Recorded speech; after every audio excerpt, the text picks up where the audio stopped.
प्रिय भक्तगण, आज हम आपको एक कथा का श्रवण करा रहे हैं जो सुनने मात्र से आपके जीवन में सुख संपत्ति और धन की वर्षा होगी। तो चलिए कथा को प्रारंभ करते हैं। माता पार्वती भगवान शिव से कहती हैं, प्रभु, मैंने देखा है कि पृथ्वी लोक में कुछ स्त्री और पुरुष अपने साथी के साथ प्यार और समर्पण से जीवन गुजारते हैं। कुछ स्त्री और पुरुष एक दूसरे के साथ रहकर अपनी खुशियां बांटते हैं, लेकिन कुछ सालों के बाद आपस में लड़ने लगते हैं। प्रभु, मैं यह जानना चाहती हूँ कि आने वाले जन्म में क्या होगा। फिर वह जोड़ी पति पत्नी के रूप में मिलेगी कि नहीं, और साथ ही कुछ चर्चा भाग्य के बारे में भी करना चाहती हूँ। जो कुछ भी भाग्य में नहीं होता, क्या वो किसी इंसान को मिल सकता है? भगवान शिव कहते हैं, पार्वती, मैं तुम्हारे मन की बात समझ गया। अब मैं तुम्हें एक छोटी सी कहानी सुनाऊंगा। इस कहानी को ध्यान से सुनो। इस कहानी को बड़े ही मन से सुनना, क्योंकि इस कहानी को सुनने से तुम्हें दो ज्ञान की बातों की प्राप्ति होगी। पति और पत्नी का संबंध कितने जन्मों तक रहता है, और भाग्य में जो नहीं होता वो कभी नहीं मिलता। प्रिय श्रद्धालुगण, ये कहानी बहुत ही शिक्षाप्रद है, इसलिए कृपया ध्यान दें कि कहानी के आखिर तक जुड़े रहें, क्योंकि एक आधा सुना हुआ कहानी से सिर्फ आधा ज्ञान ही होता है, जो हमारे जीवन में कभी भी उपयोगी नहीं होता। तो चलिए हम कहानी की शुरुआत करते हैं। भगवान शिव ने पार्वती से कहा, एक समय की बात है, एक राजकुमारी थी जिसका नाम रूपमती था, जो पूरी तरह से चरित्रवान थी, जिसकी शादी एक चरित्रवान राजकुमार सौरभ के साथ हुई थी। दोनों ही जीवन का आनंद सुख वैभव के साथ ले रहे थे। धन की कोई कमी नहीं थी, सिर्फ कमी थी तो एक संतान की, जिसको लेकर रूपमती चिंताग्रस्त रहती थी। समय धीरे धीरे गुजरता गया। एक दिन रूपमती की तबीयत अचानक बहुत खराब हो गई। फिर वह राजकुमार सौरभ से बोली, प्रीतम, मैंने आपकी सारी बात मानी है। मैंने आपकी बहुत सेवा की है और पूजा भी की है, मगर मैं आपको एक खुशी पूरा नहीं कर सकी। वो है संतान को जन्म देने की खुशी। मुझे आभास हो रहा है कि मेरा जीवन कुछ पलों में ही समाप्त होने वाला है। मलाल मत करना मेरे न रहने के बाद। मेरी यादों के सहारे आप अपना जीवन जीना। मैं आपको वचन देती हूँ, अगले जन्म में फिर आपकी पत्नी बनूंगी। तब मैं आपको संतान की इच्छा अवश्य पूरी करूंगी। फिर इतना कह करके उस रूपमती की मृत्यु हो जाती है।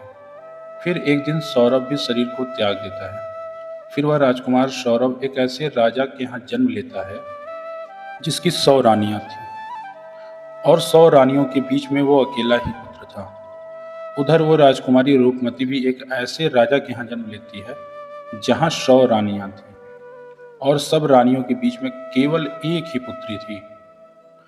जिस राजा के पुत्र था, उस राजा के पास में बहुत ही अक्लमंद और वफादार तोता था। राजा उससे बहुत सारे मामलों में सलाह लिया करता था, और उसकी सलाह वो मानता भी था। बड़ी बड़ी मुश्किल समस्याओं में राजा तोते की सलाह अवश्य लेता था। एक दिन राजा उस तोते के पास गया और उस तोते से कहा, हे तोते, मैं तुम्हें एक बहुत बड़ी जिम्मेदारी सौंपता हूँ जो तुम्हें पूरी करनी है। तोते ने कहा, बोलो महाराज, मैं आपके लिए कुछ भी कर सकता हूँ। तो राजा ने कहा, हे तोते, तुम जानते हो कि मेरा एक ही बेटा है, और मैं अपने बेटे के लिए कैसे बहू चाहता हूँ, वो तुमको पता है। तुमको मेरे लिए ढूंढ करके वैसे ही बहू लानी है। राजा ने उस तोते को अपने मन की सारी बात बता दी, बहू कैसे चाहता है। राजा की बात को सुनकर वह तोता राजी हो गया, और फिर तोता ने राजा से कहा, महाराज, आप जिस तरह की राजकुमारी चाहते हैं, आपको जिस तरह की पसंद हो, आप एक पर्चा लिख करके मेरे पैर में वो पर्चा बांध दो, और आगे का काम आप मेरे ऊपर छोड़ दो। मैं वैसी ही राजकुमारी तलाश करके लाऊंगा जैसी राजकुमारी आप चाहते हो। भगवान शिव बताते हैं कि पार्वती फिर तोते की बात सुनकर एक पर्चा पर राजा ने अपने पसंदीदा राजकुमारी के बारे में लिख दिया कि वो कैसी बहू चाहता है, और उस पर्चे को तोते के पैर में बांध दिया। अब तोता एक पड़ोसी देश में पहुंचा जहां बहुत तेज बरसात हो रही थी, इसलिए उसने एक जंगल में आश्रय लिया। वहां उसको एक पुराना खोखला पेड़ मिला, जहां उसने सोचा कि यह स्थान उसके आराम के लिए बहुत उपयुक्त होगा। जैसे ही तोता उस खोखले पेड़ में जाने के बारे में विचार किया, वहाँ से एक आवाज़ आई, तुम अंदर नहीं जा सकते। अगर तुम अंदर गए तो तुम अंधे हो जाओगे। फिर तोता ने इस डरावनी बात को सुनकर खोखले पेड़ में नहीं गया और वहीं पर एक झोला जिसका एक तार टूटा हुआ था, वहाँ जाकर बैठ गया और वर्षा थमने का इंतजार करने लगा। बारिश बंद हुई। उसी जगह एक मैना निकली और आकर तोते के पास बैठ गई। फिर दोनों बातें करने लगे। इस बीच तोते ने मैना को सारी बात बता दी कि वो कहाँ जा रहा है। फिर तोते की बात सुनकर वह मैना कहने लगी, आज हमारी मुलाकात बहुत ही अच्छी रही। और फिर वो तोते से आगे कहती है कि आप अपने मालिक के प्रति जितने वफादार हैं, मैं भी अपने मालिक के प्रति उतनी ही वफादार हूँ। आप अपने राजा के बेटे के लिए ऐसे राजकुमार की तलाश कर रहे हैं जो उसके अंदर सभी गुण हों, तो मैं भी अपने राजा की बेटी यानी राजकुमारी के लिए ऐसे राजकुमार की तलाश में निकली हूँ जिसके अंदर सारे गुण हों। फिर वो तोता कहने लगा कि हमारे राजा का कहना है कि हम ऐसे घर से राजकुमारी लाएंगे जिन राजा की 100 रानियां होनी चाहिए, क्योंकि हमारे राजा को भी 100 रानियां हैं। तोता ने मैना से यह कह दिया। मैना कहती है, अब हम आपकी बात समझ गए हैं, क्योंकि आपके राजा के पास भी 100 रानियां हैं और हमारे राजा के पास भी 100 रानियां हैं। आपके राजा के पास एक राजकुमार है और हमारे राजा के पास एक राजकुमारी है। आपके राजा का राजकुमार भी सर्वगुण संपन्न है और हमारे राजा की राजकुमारी भी सर्वगुण संपन्न है। तोता को अपने मन की बात बताई और वहां पर तोता ने राजकुमार के पसंद की बातें सुनाई। फिर तो वह तोता और मैना राजकुमारी के देश में आ गए, क्योंकि तोता मन में ये सोच रहा था कि मेरे मालिक का सपना पूरा हो जाएगा, उनकी इच्छा पूरी हो जाएगी। वह जैसी राजकुमारी चाहते हैं वैसी ही राजकुमारी आज मुझे मिल गई है। इस प्रकार जब तोता और मैना उड़ते हुए राजकुमारी के महल में पहुंचे, तो महल के एक नौकर ने उनको देख लिया। तो उन्होंने राजा से जाके बताया, महाराज, आपने मैना को जिस कार्य के लिए भेजा है उसने आपके साथ बहुत बड़ा विश्वासघात किया है। वो राजकुमार के तलाश में कहीं पर नहीं गई, वो तो एक तोते के साथ घूम रही है। मैंने तोते के साथ घूमते हुए अपनी आंखों से देखा है और आपकी बात तो पूरी तरह से वो भूल गई है। आपकी आज्ञा का उसने उल्लंघन किया है। इस प्रकार राजा को क्रोध आ जाता है और वह तोता और मैना दोनों को मारने का हुक्म देते हैं। तोता और मैना को ये बात जानकारी हो गई, राजा हमें मरवाना चाहता है। यह बात तोता और मैना को समझ में आ गई। फिर मैना तोता से कहा, हमारी जान इस जहाँ पे खतरे पे है, हमें जल्दी इस स्थान से दूर भाग जाना चाहिए। इससे पहले कि राजा हमें मार दे, उसके पहले हमें यहाँ से भाग जाना चाहिए। हमें जल्दी से इस स्थान को छोड़ देना चाहिए, वरना हम दोनों बिना बात के मर जाएंगे, जैसा कि राजा ने तय किया है। इसके बाद जब तोता और मैना ने सोचा वे इस स्थान से दूर जाने वाले हैं, तो वे बहुत दूर उड़ते हुए चले गए। जब राजा के सिपाहियों ने बहुत देर तक खोजते रहे पर वे नहीं मिले, फिर सैनिक वहां से वापस आ गए, क्योंकि उन्हें लगा कि तोता और मैना दूर भाग गए होंगे। अब इधर तोता और मैना ने कुछ दिनों तक इंतजार किया ताकि लोग उनकी बातों को भूल जाएं। फिर कुछ दिनों बाद तोता और मैना वापस महल आए और आ करके तोता राजा के दाएं घुटने पर और मैना राजा के बाएं घुटने पर आकर बैठ गए। फिर तोता मैना ने राजा से पूछा, आप हमको क्यों मारना चाह रहे थे? हम तो आपके वफादार हैं, आपके महल के नौकर हमसे जलते हैं, इसीलिए उन्होंने आपसे हमारी बुराई की। हम दोनों तोता और मैना बड़े शान वाले उन राजाओं के दास हैं जो बड़े अक्लमंद हैं। हमने हमेशा आपके साथ वफादारी की है। तोता और मैना अपने बात बताते ही और अपने मन की बात कहते हैं कि दोनों ही राजाओं के यहाँ 100 रानियां हैं। उनमें से एक के केवल एक बेटा है और उनमें से एक राजा की केवल एक बेटियां हैं, जबकि वे राजा कभी भी एक दूसरे को नहीं मिले थे। एक राजा को एक ऐसी बहू चाहिए थी जो दूसरे राजा की बेटी जैसी हो, और दूसरे राजा को एक वैसा ही दामाद चाहिए था जैसे कि वो दूसरे राजा का बेटा हो। हम महाराज आपके दोनों दरबारों के नौकर हैं। हम भगवान की कृपा से आपके राज्य के बाहर एक जंगल में मिले थे। अब हम आपके पास इस अच्छे खबर के साथ आए हैं। तोता और मैना ने राजा को समझाया और उन्होंने अपने मनोबल से राजा को खुश किया। तभी तो तोता ने राजा के ओर अपना पैर बढ़ाया, जिस पर एक पर्चा था जिसमें राजकुमार की पसंद लिखी थी। राजा ने पर्चा पढ़ा और बहुत खुश हुआ। पहले उन्हें तोता और मैना पर विश्वास नहीं था, फिर दोनों का एक साथ देखकर तोता मैना पर राजा को विश्वास हो गया। फिर राजा ने तोते के पैर से राजकुमार की सही तस्वीर निकाली और अपने रानियों के पास भेज दी और कहा, यह तस्वीर देखकर बताए कि राजकुमारी के लिए ये राजकुमार कैसा है। क्या सभी रानियां राजकुमार को पसंद करती हैं या नहीं? कुछ दिन बीत गए, पर तस्वीर वापस नहीं आई। राजकुमारी को वह तस्वीर बहुत ही पसंद आई। फिर वह राजकुमारी उस राजकुमार की तस्वीर को हर समय अपने हाथ में लिए रखती थी। खैर, कुछ दिनों के बाद रानियों की तरफ से जवाब आया, राजकुमार सबको पसंद है, अब उसकी शादी जल्दी ही हो जानी चाहिए, क्योंकि राजकुमारी तो राजकुमार को देखे बिना ही फोटो से पसंद कर ली है। राजा ने तोते से कहा, तुम अपने राजा के पास जाके यह संदेश पहुंचा दो कि उसे राजकुमारी ने पसंद कर लिया है और राजा चाहते हैं कि 4 महीने के भीतर शादी के लिए आ जाए। तोते ने अद्भुत आदर के साथ राजा को प्रणाम किया, फिर अपने देश की ओर उड़ चला। जब वो अपने राज्य में पहुंचा तो तोते ने राजा को अपनी यात्रा की सारी कहानी बताई। राजा खुशी खुशी सुना और मन ही मन सोचने लगा, आज मेरा सपना पूरा हो गया और वह राजकुमारी को अपने बेटी के लिए पा लिया। अब इसके बाद राजा ने तुरंत इस शानदार मौके को शानदार तरीके से मनाने के लिए आदेश दिया। राजकुमार के लिए राजा ने सबसे उत्कृष्ट और विशेष कपड़े बनवाए, घोड़े के लिए शानदार आसन बनवाए गए और सिपाहियों के लिए नए और विशेष वेशभूषा बनवाई गई। बहुत सारी तरह की भेंटें जैसे अनमोल हीरे जवाहरात, परियां, कपड़े, मुश्किल से मिलने वाले फल, कीमती मसाले और बढ़िया किस्म के इत्र आदि इकट्ठा किए गए। हर चीज को याद करके राजा ने इकट्ठा किया। महीने जल्दी ही गुजर गए। इतनी तैयारियों में समय कब निकल गया पता ही ना चला। शादी के कुछ दिन पहले ही राजकुमार का पिता बीमार पड़ गया और वो मर गया। अब परिवार वालों के लिए अब यह बहुत ही बड़ा धक्का था। राजकुमार को अपना शादी टालना पड़ा, क्योंकि ऐसे समय पर शादी के लिए राजकुमार का जाना अपने पिता का अपमान जैसा करना दिख रहा था।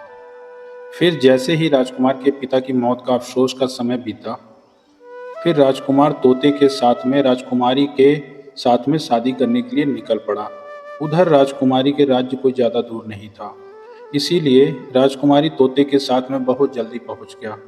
फिर राजकुमार ने अपना डेरा राजकुमारी के महल के पास वाले बगीचे में डाल दिया।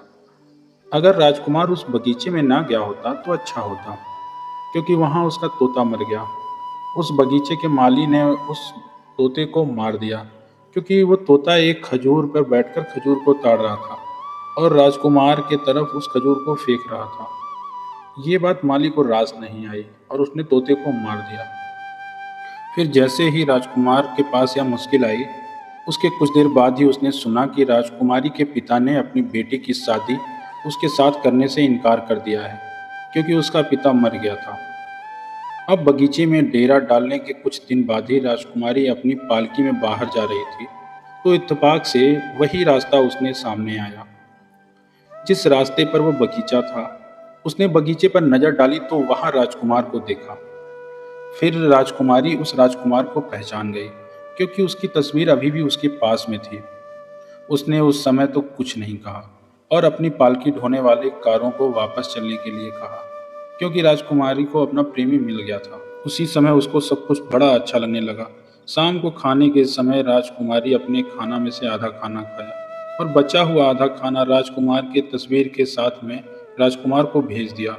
और उसने अपनी नौकरानी से कहा कि वो राजकुमारी से कहे कि वो उस खाने को खा ले और अगर ना खाए तो उसमें अपनी उंगली डाल दे। नौकरानी ने वैसा ही किया। राजकुमार ने खाना नहीं खाया तो नौकरानी ने उसके खाने की प्लेट में उंगली घुसाने को कहा। जब उसने प्लेट में रखे चावल में अपनी उंगली घुसाई तो उसने सोचा कि राजकुमारी तो मुझसे प्यार करती है। ऐसा सोचकर वह अपने हाथ चावल में मिलाया और एक पत्र राजकुमारी के लिए लिखकर उसे नौकरानी के द्वारा भेज दिया। फिर जब राजकुमारी ने वह पत्र लिखा तो उसके मन में राजकुमार से मिलने की इच्छा उत्पन्न हुई। उसने रात को अपना घोड़ा तैयार करवाया और उस बगीचे की ओर चल पड़ी। जहां पर राजकुमार ठहरा हुआ था। तभी राजकुमारी ने कहा, मैं तुमसे बहुत प्यार करती हूँ और इसीलिए मैं छिपकर तुम्हारे पास आई हूँ। मेरे पिता मुझसे तुमसे शादी करने की इजाज़त नहीं देंगे।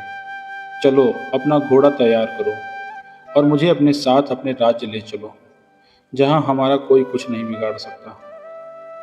तब राजकुमार और राजकुमारी दोनों ही घोड़े पर सवार होकर के राज्य से बाहर की तरफ चल दिए और वो एक ऐसे स्थान पर जा पहुँचे जहाँ पर उनकी जान बहुत बड़े खतरे में पड़ गई। वह जिस नगर में पहुंचा, उस जगह पर एक जादूगरनी रहती थी।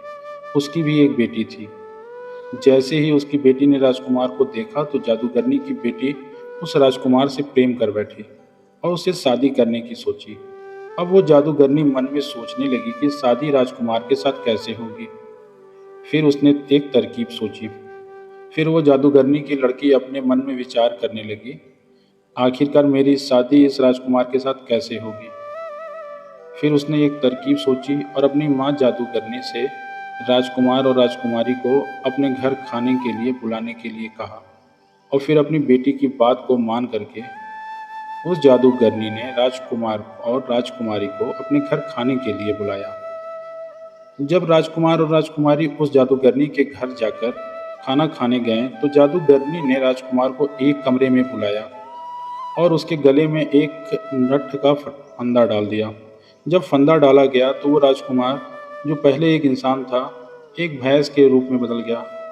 तो और दूसरे दरवाजे से जादूगरनी ने उस भैंस को घर से बाहर ले जाकर एक सुरक्षित स्थान पर बांध दिया। वहाँ वो अपनी बेटी के साथ था। अब राजकुमारी खाने के बाद अपने राजकुमार को खोजने लगी, लेकिन वो भैंस बन चुका था। उसे कैसे ढूंढती? पूरे दिन वो भैंस ने जादूगरनी की बेटी के पीछे घूमते रहते थे। जादूगरनी की बेटी जहाँ भी जाती, वो भैंस उसके पीछे जाता। जादूगरनी की बेटी रात को भैंस के गले से उस रस्सी का फंदा निकाल देती थी, जिससे वो राजकुमार बन जाता था और भैंस का रूप खत्म हो जाता था। और जैसे ही सुबह होता था, वैसे ही वो रस्सी का फंदा फिर राजकुमार के गले में डाल करके उसे भैंसा बना देती थी और दिन भर उसे बाहर घूमती थी। उधर राजकुमारी को राजकुमार से बिना मिले कई दिन हो गए थे। राजकुमारी पागलों की तरह अपने राजकुमार को ढूंढ रही थी। वो बहुत ही दुखी थी। उसको पता ही नहीं था कि वो करे तो करे क्या। आखिरकार राजकुमार उसको छोड़कर कहाँ चला गया। कभी राजकुमारी मन में सोचने लगती कि राजकुमार ने मुझे धोखा दे दिया। कभी सोचती कि मुझे धोखा नहीं दे सकता है, वो मुझे बहुत प्यार करता है। मैं भी उससे बहुत प्यार करती हूँ। कहीं ऐसा तो नहीं किसी ने उसका कत्ल कर दिया हो। उस राजकुमारी ने एक आदमी का रूप धारण किया और उस नगर के राजा के पास गई और उससे अपने मन की बात कही। उधर राजा राजकुमार की शक्ल, सूरत और बोलने के ढंग से बहुत ही प्रभावित हुआ। फिर राजा ने अपने दरबार में उस राजकुमारी को कोतवाल के पद पर नियुक्त कर दिया। जब वो राजकुमारी कोतवाल बन जाती है, क्योंकि कोतवाल का आना जाना बहुत सारे घरों में होता है, इसलिए उसे बहुत सारे घरों के अंदर बाहर के रहस्य मालूम होते हैं। इस प्रकार वो राजकुमारी कोतवाल बनकर राजा के यहाँ काम करने लगी। समय धीरे धीरे बीतता गया। कई साल बीत गए। फिर एक दिन राजा की मृत्यु हो जाती है। उधर सभी नगरवासी उस कोतवाल को राजा बना देते हैं, क्योंकि उस कोतवाल राजकुमारी का व्यवहार जनता के प्रति बहुत ही अच्छा था। फिर एक दिन उसी नगर से एक व्यक्ति एक भैंसा खरीदने के लिए उस राजा रूपी राजकुमारी के पास आया। तो राजा रूपी राजकुमारी ने उस व्यक्ति का भैंसा खरीद लिया। वो भैंसा बहुत ही काम का था। वो किसी भी खोई हुई चीज को सूंघ कर बता देता था। एक दिन अचानक वो भैंसा कहीं गुम हो गया। फिर तो राजा ने उस नगर में सूचना भिजवा दी कि इस नगर में जितने भी भैंसे हों सबको यहाँ पर इकट्ठा किया जाए। उधर ये सूचना उस जादूगरनी के पास भी पहुंची। अब सभी नगर के राजा के सामने एकत्रित हुए, मगर उस जादूगरनी ने अपना भैंसा, जो कि एक राजकुमार था, उस राजा के दरबार में नहीं भेजा। फिर जब सैनिकों ने राजा रूपी राजकुमारी को जादूगरनी के द्वारा अपना भैंसा नहीं भेजने की बात बताई, तो राजा रूपी राजकुमारी एकदम से भड़क गई और उसने जादूगरनी सहित उस भैंसे को जबरदस्ती बुलवाया। उधर जैसे ही सैनिकों ने उस भैंसे के गले में पड़ी हुई रस्सी को जोर से खींचा, वैसे ही वो रस्सी उस भैंसे के गर्दन से निकल गई। रस्सी गर्दन से निकलते ही वो भैंसा जो राजकुमार के रूप में बदल गया और वह तुरंत उस राजकुमारी से मिली।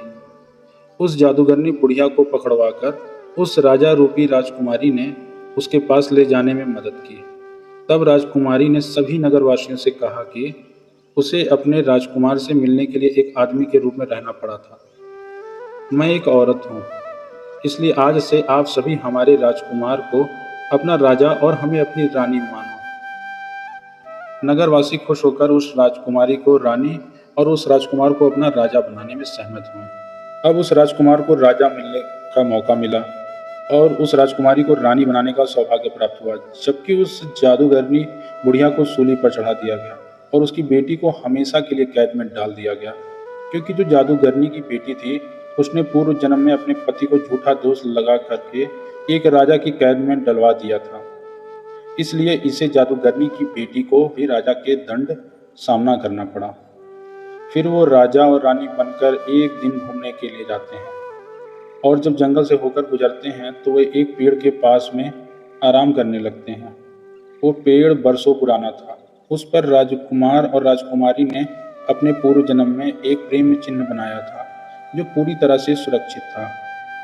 फिर तो उस राजकुमार और राजकुमारी की नज़र जैसे ही उस प्रेम चिन्ह पर पड़ती है तो एकदम से दोनों को अपनी पुरानी जीवन की सारी गाथा याद आ जाती है। पुराने जीवन के पुराने जन्म की सारी बातें याद आ जाती है और उनके जीवन में एक खुशी की लहर दौड़ जाती है। फिर वो राजकुमारी बोलती है, मुझे सब समझ में आ गया। मैं आपसे बहुत प्यार करती थी, आप भी मुझसे बहुत प्यार करते थे। मैंने आपकी बहुत सेवा की थी। केवल मेरे मन में एक पाप था, मैं आपकी खुशी के लिए एक संतान को जन्म नहीं दे सकी। लेकिन इस जन्म में फिर हम दोनों मिले हैं और पति पत्नी के रूप में मिले हैं, क्योंकि ये हमारा सच्चा प्यार था। इसलिए हम दोनों एक होकर मिले हैं। मुझे पूरा यकीन है कि इस जन्म में भगवान हमारी मनोकामना सुनेंगे और आपको संतान का सुख अवश्य मिलेगा। भगवान शिव कहते हैं, पार्वती, समय चलते चलते सब पिछले जन्म के कर्मों का फल अवश्य मिलता है और फिर वो राजकुमारी गर्भ धारण करती है और समय आने पर एक सुंदर संतान को जन्म देती है। इस प्रकार एक पत्नी अगले जन्म में आकर अपने पति को बताती है और पति की खुशी के लिए एक पुत्र रत्न को भी जन्म देती है। भगवान शिव कहते हैं, पार्वती, इस कहानी से पहले ज्ञान की बात यह प्राप्त हुई कि यदि स्त्री पुरुष आपस में सच्चा प्रेम करते हैं और आपस में तनिक भी विरोधाभास नहीं होता, ऐसे पति पत्नी का रिश्ता जन्म जन्मांतर का होता है।